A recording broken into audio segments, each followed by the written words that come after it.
তো সেখানে আমরা দাঁড়িয়ে আমরা কথাবার্তা বলতেছিলাম। হঠাৎ করে এই ছাত্র দলের সন্ত্রাসীরা অনেকগুলো খন্ড নিয়ে কলেজের ভিতরে চলে আসে। ভেতরে চলে আসার পরেই তারা স্লোগান দিয়ে আমাদের উপর হামলা করে। আমরা তাদেরকে কিছুই বলি নাই, এইভাবে আমাদের উপর হামলা করতে পারে না। আমরা কোনো দোষ করিনি, তাদের সাথে কোনো কথা বলি নাই, কিন্তু আমরা আমাদের উপর এইভাবে নির্দয়ভাবে তারা কিভাবে হামলা করতে পারে। গতকালকে রাতে আমাদের মুলাদী উপজেলা সভাপতি এবং অর্থ সম্পাদকের বাসায় ভাঙচুরের চেষ্টা করে এবং কেসি কেটে তারা হামলা চালায় এবং বাসার ভিতরে ঢুকতে পারেনি তাকে। এরপরে আজকে যখন ওখানের উপজেলা সভাপতি সেক্রেটারি, কলেজ সভাপতি সেক্রেটারি আমাদের 23 তারিখ ক্যারিয়ার গাইডলাইন মূলক প্রোগ্রাম এবং নবীনবরণ অনুষ্ঠানের আয়োজন করা হয়েছে মুলাদী সরকারি কলেজ কর্তৃক। সেই প্রোগ্রাম বাস্তবায়ন উপলক্ষে কলেজে আমাদের যে জনশক্তি ভাইরা রয়েছে এদেরকে নিয়ে কলেজের উদ্দেশ্যে রওনা দিয়ে কলেজ গেট পর্যন্ত গিয়েছে।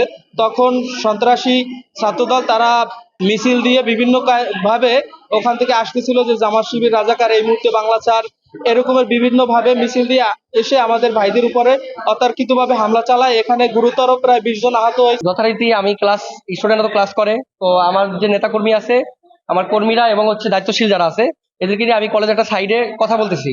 আমাদের 23 টাকা একটা প্রোগ্রাম আছে, সেই প্রোগ্রামের বিষয়ে কথা বলতেছি।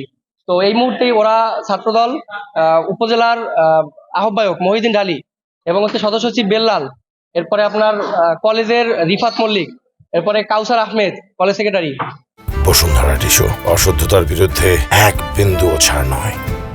এভাবে দুইটা গ্রুপ, তারা ছাত্র দলের দুইটা গ্রুপ মুলাদীতে সবাই আমাদের উপরে ওই মোটরসাইকেল নিয়ে আসে, আমাদের সামনেই এসে আমাদের বিভিন্ন রকম ভাবে আমাদের বিরুদ্ধে স্লোগান দিতে থাকে। তো আমরা কোনো প্রতিক্রিয়া জানাই নাই। এর পর্যায়ে দেখতেছে যে ওরা যখন এই ছাত্র দলের যে আহ্বায়ক বেল্লাল, সে আমাদের উপরে হামলা করা নিজে দিছে, দেওয়ার পরে ওরা আইসা আমাদের উপর অতর্কিত হামলা করছে।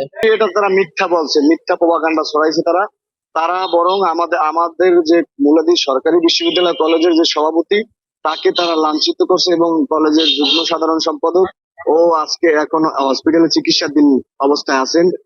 ওরা সহ 5 থেকে 7 জন দেশনায়ক জনাব তারেক রহমানকে নিয়ে ওরা বিভিন্ন ভাবে কটূক্তি করছে এবং আপনার এই ডাকসু নির্বাচনের পরেই ওরা কলেজ ক্যাম্পাসে ওদের শক্তি জানান দেওয়ার জন্য ওরা আমাদের ছাত্র দলের নেতাকর্মীদেরকে ওরা বিভিন্ন ভাবে লাঞ্ছিতমূলক কথাবার্তা বলতেছিল এই 2 দিন যাবত।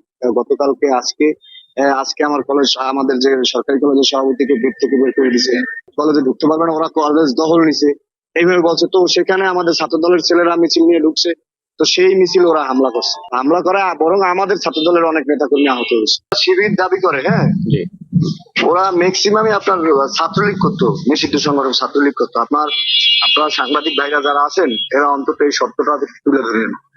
ওরা এখন যারা শিবির, ওদেরকে জিজ্ঞেস করবেন যে 5 আগস্টের আগের ওদের মুলাদীতে ওদের দলীয় কোনো কার্যক্রম ছিল কিনা। ওরা ম্যাক্সিমামই আওয়ামী লীগের নির্বাচন করছে এবং সেই ছবি হয়তো অনেকের কাছেই আছে। ওদেরকে আমরা ছাত্রলীগ হিসেবে অনেকে ওদেরকে ছেলে। আমার এখানে কিছুক্ষণ আগে মুলাদী উপজেলা স্বাস্থ্য কমপ্লেক্স থেকে রেফার হয়ে আসলো 6 জন রোগী।